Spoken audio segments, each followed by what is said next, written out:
The Big Ten feels wide open at the top. Can the Hoosiers knock off that other team from Indiana?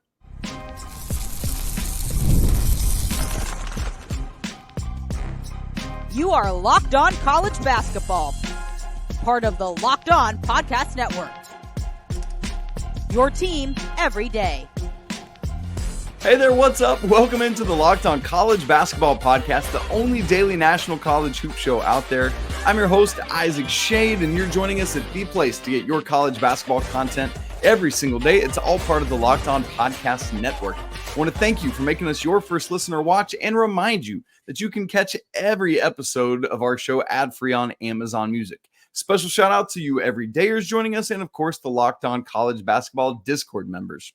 Let's get right into it, everybody. Welcome in. This episode is brought to you by FanDuel. Place your first $5 bet, and you'll get started with $150 in bonus bets if you win. Visit FanDuel.com to get started. Coming up on the show today, hard to believe that we are now less than a week away from the tip of the regular season, but we still have several super fun team previews to get to this week, starting with the Indiana Hoosiers and our guy from Locked On Hoosiers, Mr. Jacob Goins. Jacob, it's good to be together. It's time to be very optimistic and hopeful about Indiana returning to their rightful place among the Big Ten elite. And that's where we start, is just a look back at last year, where the Hoosiers were 19-14 overall, 10-10 in Big Ten play, tied for 6th in the conference, lost in the Big Ten quarterfinals, and then didn't make the NCAA tournament. It's always weird when one of our blue blood schools doesn't make that.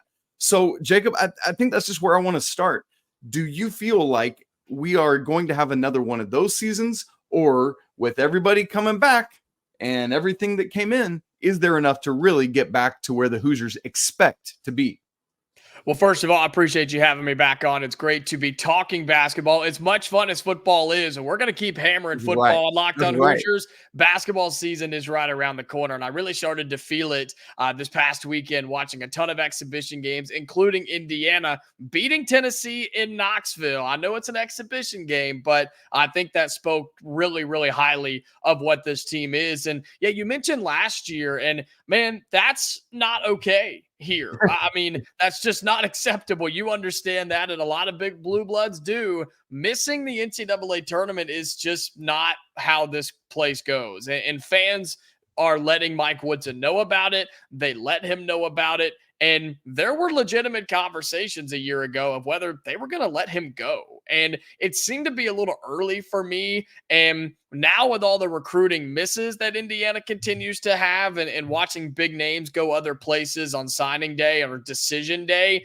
yeah, it seems like it's a very important season for this team. You lose Khalil Ware to the NBA. He's already balling out in his young career in the Miami Heat. But you replace him with Oumar Ballo, the center transfer from Arizona. The struggles that this team had a year ago with guard play, no consistency, lack of scoring, couldn't take care of the basketball. You go and replace that, and hopefully you fix that problem with Cannon Carlisle and Myles Rice, a couple of Pac-12 transfer guards that have come in. They're going to be in the starting rotation, and you also bring in a couple of big guys and shooters, Luke Goody, the sniper, Langdon Hatton, the big man, and you still return Malik Reneau, Mackenzie Mbako, and Trey Galloway. So I think it's a really good combination, Isaac, of returning guys, freshmen like Bryson Tucker, and then transfer portal guys, the number one portal class in the country. So, yeah, expectations are high this season in Indiana, but isn't that every year in Bloomington? 100%. And it should be, right? Like I said this we did Louisville last week, and I think my comment on that show was college basketball is better when Louisville is doing what Louisville's supposed to be. And the exact same is true of the Hoosiers. And, you know, you referenced some of the misses, like Braylon Mullins not being kept in state. He committed last week to UConn. And we haven't talked about it, Jacob, but I can only imagine how much weeping and gnashing of teeth there has been in the Hoosier state. Yeah, between Braylon Mullins and Jalen Harrelson and guys like that. I mean, Malachi Marino. I mean, guys like that have just gone to UConn and Notre Dame and Kentucky and just going other places. Yeah, it stings. And what stings so much about it is Indiana has been right there. Like, we've been in the Final Five, we've been in the Final Three, and yeah, we're struggling to keep kids in state. And when they do, they go to Notre Dame of all places. And so it has been very frustrating. The Hoosiers do have Trent Sisley, a top 75 player in the recruiting class who is committed to Indiana. But yeah, some of those big swings and misses, man, Hoosier fans are tired of being burned. And so I think that's what ramps up the pressure even more on this upcoming season. And that's a great way, because now we've looked back a little bit, we've looked ahead a little bit to 2025. And Jacob, as we get into this year 4 of Mike Woodson, and it really does feel like, from the outside looking into Bloomington, like a true hot seat season, despite the fact that, things, I wouldn't say they've been awful, but they've not been Indiana level. And we've seen that when you don't perform at Indiana level at Indiana, you're shown the door. And, after 2 20-win seasons, last year not quite getting there. I think there's a lot of Xavier Johnson injury wrapped up in last year that really hurt things. But truly, do you think this is a make it or break it hot seat season for Mike Woodson? If, let's say, we're sitting here talking next year, and the Hoosiers have failed to get to 20 wins, have failed to make the NCAA tournament again this year, which I don't think is going to happen, good grief. But hypothetically, if that does, is Mike Woodson still Indiana's coach?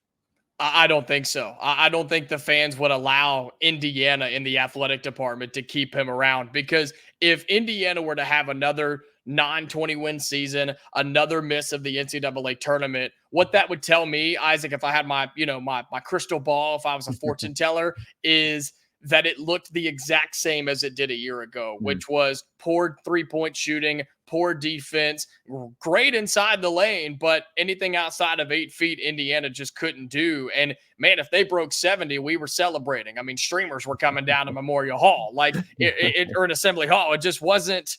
It wasn't something that Indiana could do consistently. And so that's what that would tell me, is if Indiana has another bad season like that, which I'm with you, I don't think we do, but it would mean that it looked the exact same. The fans were miserable the entire time, and it would show us that maybe Mike Woodson just doesn't have what it takes. But I don't believe that's the case. I don't believe Indiana does have a bad season. But yeah, if one does occur, I think he's gone at the end of the year. Man, here's the hoping that is not what happens. And part of it, you mentioned it talking about it, Jacob, there, the 3-point shooting from last year. Hoosiers were 32.4% as a team, 255th in the nation. Do you think that Mike Woodson and the staff addressed that well enough? Obviously, Luke Goody comes over, but I don't think either you or I think he's going to be in the starting lineup. Does this team have enough firepower from deep? It's a good question, and we're going to find out. And the problem is the exhibition game didn't show us a whole lot. Indiana started 0 for 11 from 3 in the exhibition against Tennessee.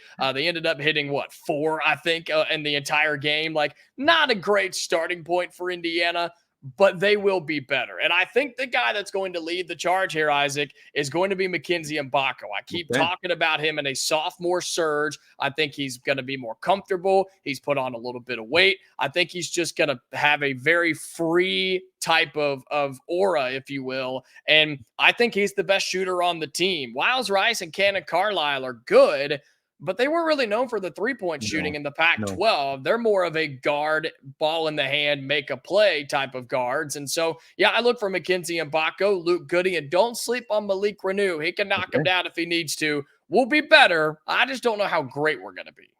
Okay, so all that said and done, let's bring it together.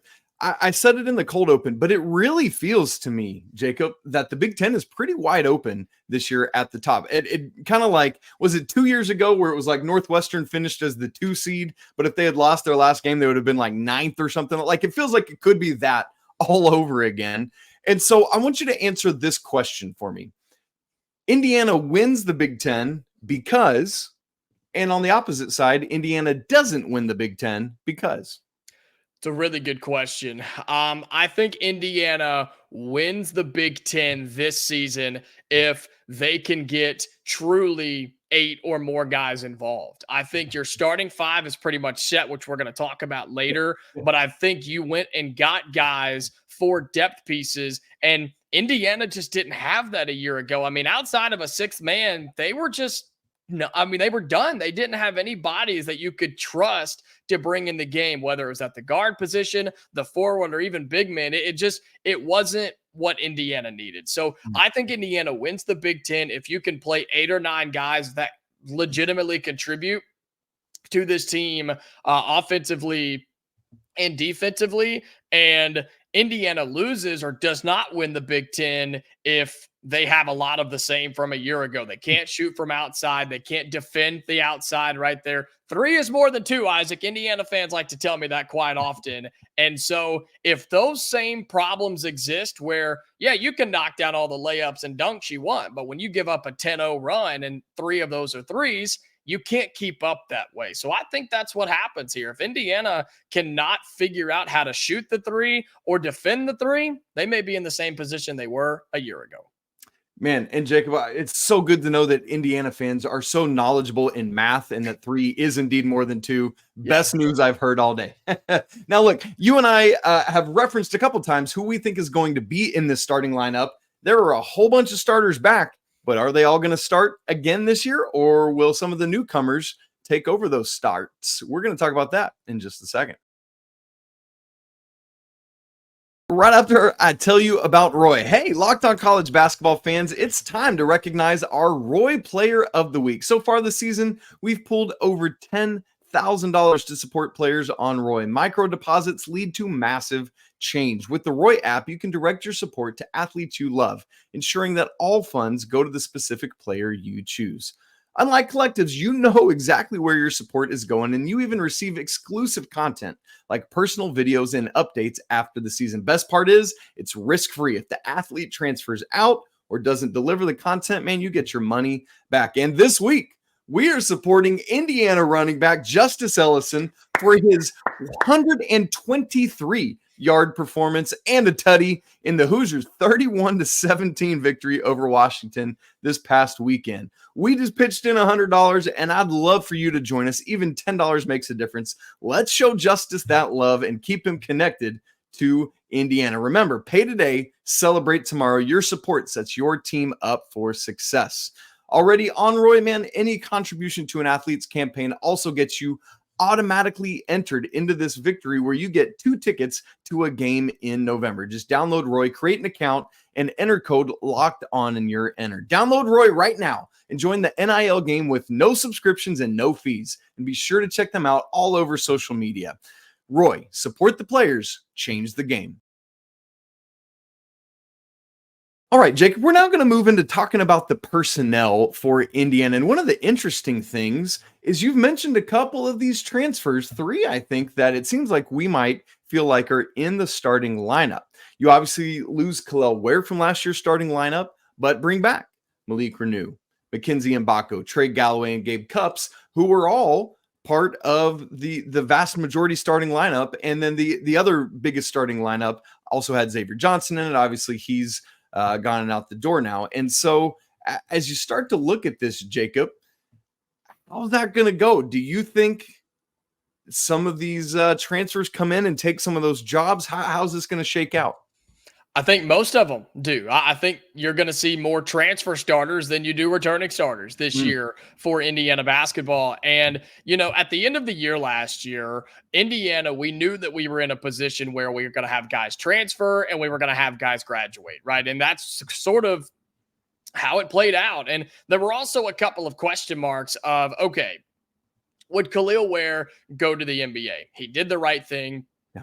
He was picked 15th overall. I think that's a pretty good decision. I think he's fine. I think he's going to be okay, especially in the bank account department. And so he went off to the NBA. Questions were, okay, can you keep Malik Reneau? Can you keep Mackenzie Mbako? Does Trey Galloway decide to come back for one more year? He's been in college a long time, but he is an Indiana Hoosier. He is a favorite in Bloomington. And so a lot of those questions started to, fly around. And when guys started leaving, and then Malik Reneau said he's coming back, and Ware was gone, and Galloway was coming back, and Gabe Cupps was back. He got a lot of starts a year ago with all the injury problems of Xavier Johnson. we understood, all right, Indiana's got to go get some dudes. You got to go get some guards. You got to go get some shooters. And now you have to go find yourself a new center. Did we know we were going to go find another 7-footer? Well, not necessarily, but that's exactly what Indiana did. And so I think my starting five, and I've said this for months, pretty much since May, when we knew everybody that was in here, got a little bit of flack for this, but I think from what we saw in the exhibition, I think this is what it's going to end up being. I think Myles Rice is going to be your starting point guard. I think Cannon Carlisle will be your starting 2. I think Mackenzie Mbako, again, a young freshman a year ago, took him about half a season to really get comfortable, Isaac, but then he started playing really, really good. I have him as your starting 3 in Bloomington. I have Malik Reneau as the starting 4. I think that's where he's most comfortable. I think that's where he's the most effective. And I have a feeling my go-to saying this winter is good things happen when number 5 touches the basketball. Malik Reneau, I think, will make this team go. And then Oumar Ballo, the Arizona transfer, 7 foot tall. He's a tree on the inside. He will be your starting center in Indiana. So Rice, Carlisle, Mbako, Reneau, and Ballo. I think that is your starting 5 that allows you to bring Trey Galloway, a seasoned veteran, off the bench. You have Gabe Cupps, who, look, he was thrown in the fire last year. That's right. See. I mean, we'll see what he can be as a guard, right? And then you also have Luke Goody, Langdon Hatton, and Bryson Tucker, Ja'Kai Newton. Those 2 were still on the injury side of things, so we're not 100% on when they're going to be in action. But that gives you a lot of bodies, man. And I think that's what Indiana's going to roll with. Yeah, and flowers to you, Jacob, for sticking to your guns there, even as you got some crap on that starting 5. That is the exact starting 5 that we had in the exhibition with Tennessee this weekend. Way to go. And I'm not going to relitigate it. I have the exact same starting 5. Jacob just laid it all out. No need for me to say anything else about that. Jacob, let me ask this. When people push back on your starting 5, is it just like the assumption that Trey Galloway is going to stick? I think anyone who is a basketball knower knows exactly what you said about Gabe Cupps. He was forced into action before he was truthfully and truly ready to do so. But is it about people expecting Trey Galloway to still be in the starting 5? Is that where the pushback comes from? It was, especially early on, because again, Galloway, I mean, he's an Indiana man. I mean, he is it. When you think about Indiana basketball for the last handful of years, Trey Galloway is in that conversation. And I think it's going to be a good thing with him not being a starter because, man, you look at last year with the injuries to so many guys, I just think he felt a lot of pressure. I think he felt a lot of weight on his shoulders to be that dude. I mean, this is a guy that almost single-handedly beat Kansas last year, but then had some horrific shooting games. And now that I believe, will be coming off the bench, I think he's just going to be able to play freely, play open, just come in and have a little fun and be that leader that doesn't always have to have the basketball in his hands and just be a seasoned guy. And so that's where a lot of the pushback was early on was, how could you not start Galloway? He's been here forever. He's our guy, yada, yada. And I said, look, I get it, but I think other guys give us a better chance to win. And that combination is Myles Rice and Cannon Carlisle. And I think you saw that in the exhibition on Sunday. Galloway still coming back from an offseason surgery. But yeah, that's where a lot of the pushback was how could you start Carlisle over Galloway? I just think Cannon gives us a better chance to win. You mentioned that offseason knee surgery that Trey Galloway is coming back from. Jacob, do you know anything on his timeline or when he'll be full go? He's been active, right? He's been in practice, kind of shooting around. They're basically taking it slowly and not forcing him back, especially if he's not projected to be a starter, right? They're just going to kind of work him in and get him going. Same thing with Ja'Kai Newton too, which is an interesting story because this is a young man that has yet to see hardly any playing time in Indiana because he just can't stay healthy. But we've heard and seen that he's been active kind of the same way Galloway has. But man, when he does let it go, he's a really, really talented player. So Indiana may start as a depleted team and they may play well. And then halfway through the season, boom, they're going to whip out a couple of more tools off their belt and nobody's going to know that it's coming. So in terms of those two guys, yeah, I think it's just kind of a slow, steady process. They're not rushing anything. And when the time is right, they'll be on the floor. And the Hoosiers do lose leading scorer Kel'el Ware, but then Reneau is your number 2 leading scorer last year. Mbako, number 3. Galloway, number 4. Your 4th leading scorer, probably coming off the bench of a team that wasn't what we expect for the Hoosiers. But it's still good news when you combine that with walking double machine Oumar Ballo and these the what we project as the new starting backcourt coming in. And so, man, good things seem to be in store for the Hoosiers. Now, how are those games going to play out? What are those good things going to look like? We're going to talk about the schedule coming up in just a second. That seems to Jacob and I like this non-con slate might be a tad bit cupcakey. We'll talk about that in just a second.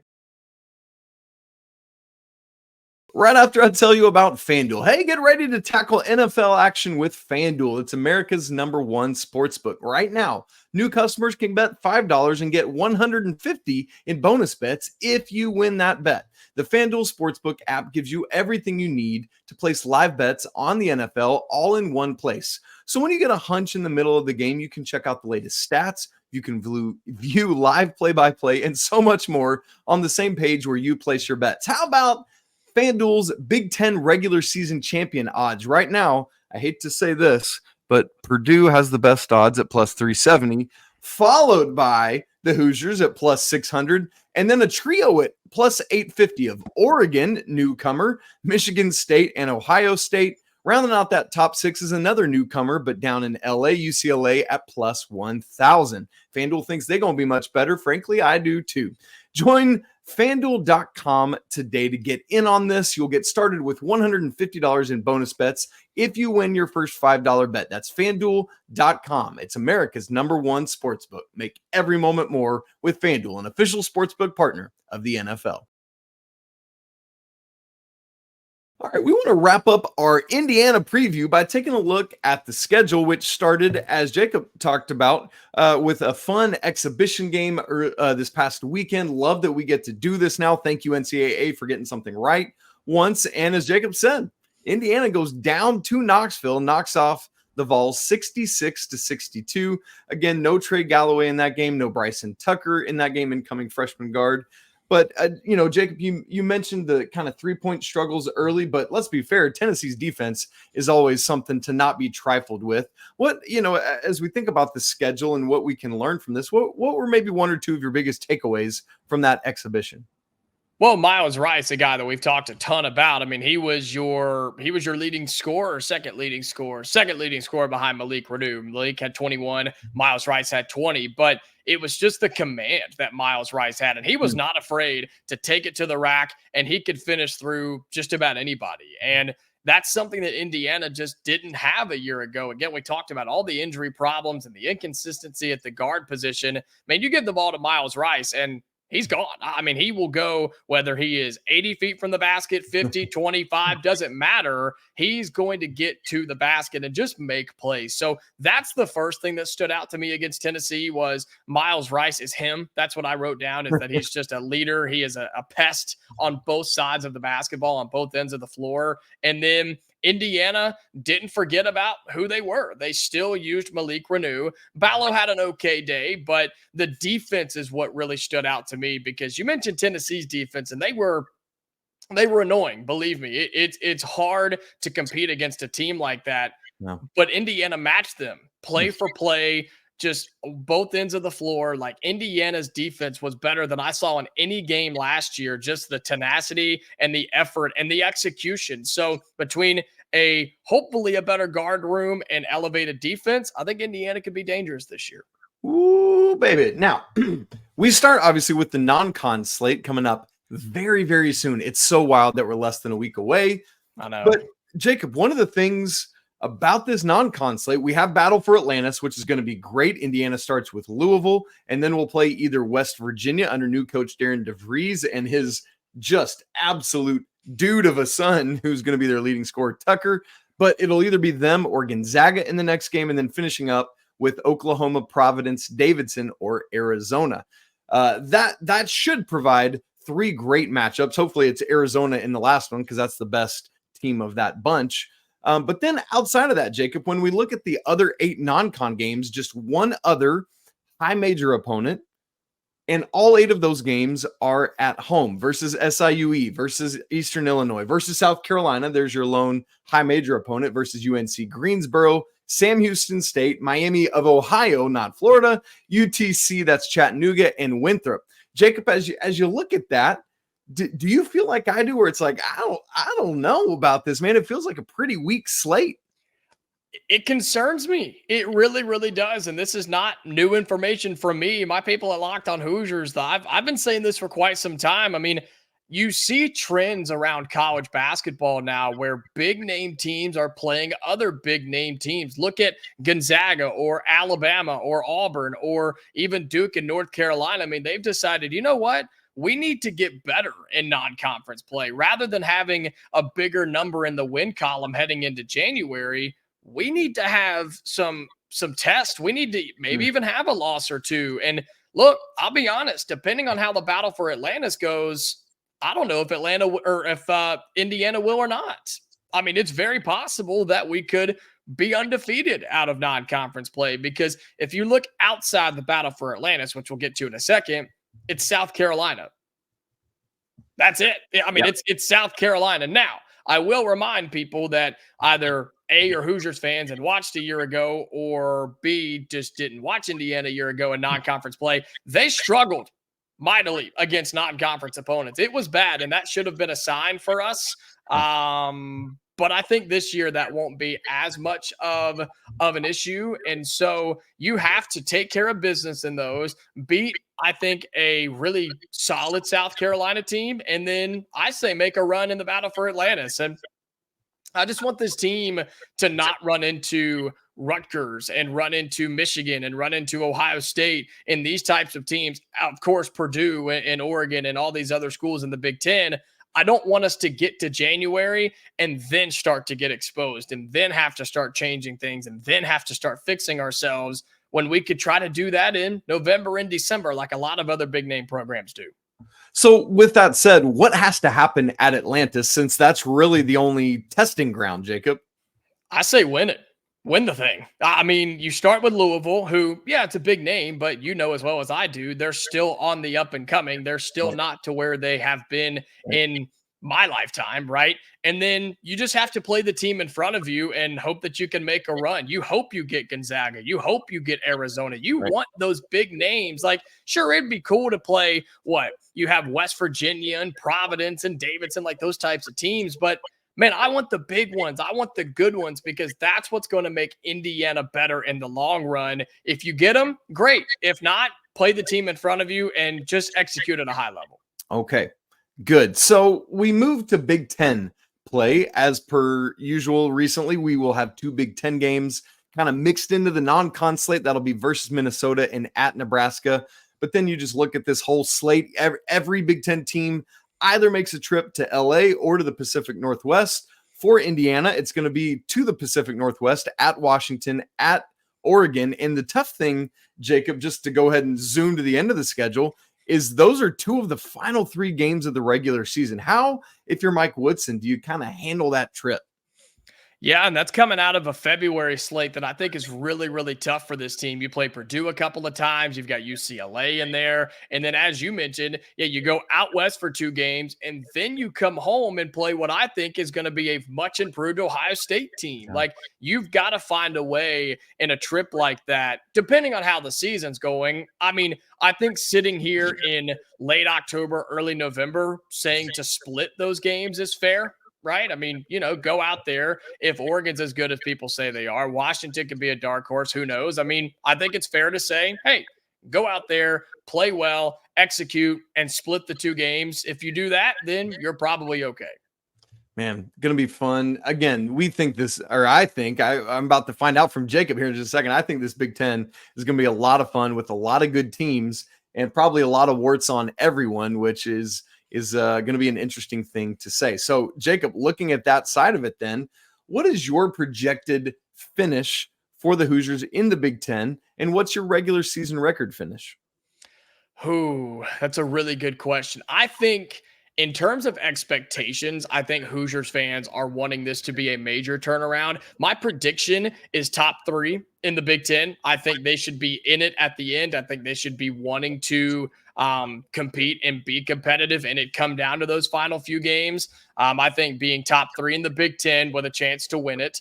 I think being one of those teams that gets a bye in conference tournaments, and then being, I think, a top 3 or 4 seed in the NCAA tournament. Now, if you're top 5, okay, I guess that's acceptable. Anything outside of that, though, we're not going to be happy in Bloomington. So I think a top 5 seed nationally in the NCAA tournament is the bottom, the floor for what this team needs to be. But I'm looking even higher than that. I'm looking at between a 2 and 4 seed overall in the NCAA tournament, 20 or more wins. I mean, look, non-conference play, you got to take care of business. The only loss I think you can afford is a loss at the Battle for Atlantis. Other than that, you got to clean sweep those.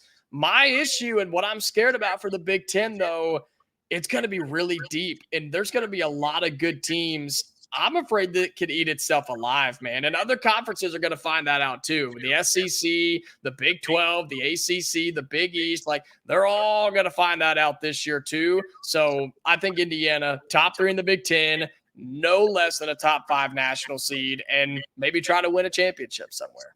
Man, I love to hear that, Jacob, so much. And I'm actually pretty close to where you are. I have the Hoosiers 10-1 in the non-con slate. I'm with you. You cannot drop a non-Atlantis game in this. It's just would be unacceptable. Yep. and can't happen. Conference, I'm with you. It's so hard to look at. Like looking back to last year, Purdue 17-3 wins the regular season. Illinois was second and they were just 14-6. So like you could be looking at a team that has 4 or 5 Big Ten losses that wins the conference regular season. Like that's a very possible thing. And so it's so funny because for Indiana, there's an expectation with this non-conference schedule that it's got to be nearly unblemished. And yet in the conference portion of the schedule, you could have a quite blemished schedule and finish, as you said, top 2 or 3. So that said, I'm going to go, I flipped that, 14-6 in the regular season, but that finishes the Hoosiers in my mind 3rd in the Big Ten. That's what I'm going with, which is a conference record of 24, or an overall record, of 24-7 in the regular season. Again, I have the Hoosiers 3rd in the Big Ten, and I'm with you. I'm going to go a 4 seed in the NCAA tournament. Jacob, I think they do enough against a conference that is very deep. If there's not, what I think remains to be seen with the Big Ten is if there's any like elite teams, but I think there are very, very strong teams in the Big Ten. And that's, I'm curious to see if an elite team emerges, but that's how I see it coming into the season. Jacob, any closing remarks as we get out of here? Look, football season is a lot of fun, and we hope to cover this thing into the new year. But basketball season is upon us. Exhibition is behind us. We're getting ready for the start of the regular season. It's going to be a better year in Bloomington, I'm telling you.